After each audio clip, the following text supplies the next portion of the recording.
ধরেন একটা রক্তনালী কোথাও একটা ফোসকা আছে, অ্যাকিউট স্ট্রোক বলি যেটা, রক্তনালীর কোথাও একটা ব্লক তৈরি হয়েছে, রক্তনালীর কোথাও জন্মগত একটা ত্রুটি আছে, এভিএম বলি।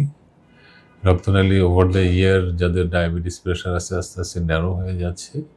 এই অসুখগুলা অনেক ক্ষেত্রেই যেমন কেটে ওই জায়গায় পৌঁছে রিপেয়ার করা যায়। অ্যানিউরিজম হলে যে ফোসকা বলেছি ক্লিপ দিয়ে বন্ধ করা যায়।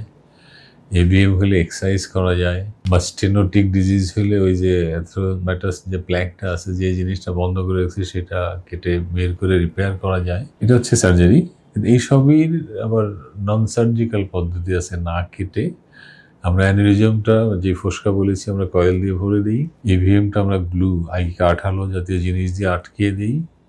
স্টেনোসিস যদি থাকে ব্রেনের রক্তনালী, ব্রেন নেকে হইতে পারে বা ব্রেনের ভিতরে, আমরা রিং দিয়ে এটা হোয়াইট করে দিই ভাস্কুলারাইজেশনটা এনশিওর করার জন্য। এইসবই আসলে না কাটা পদ্ধতি, হসপিটাল স্টে খুবই কম এবং সবার পছন্দের।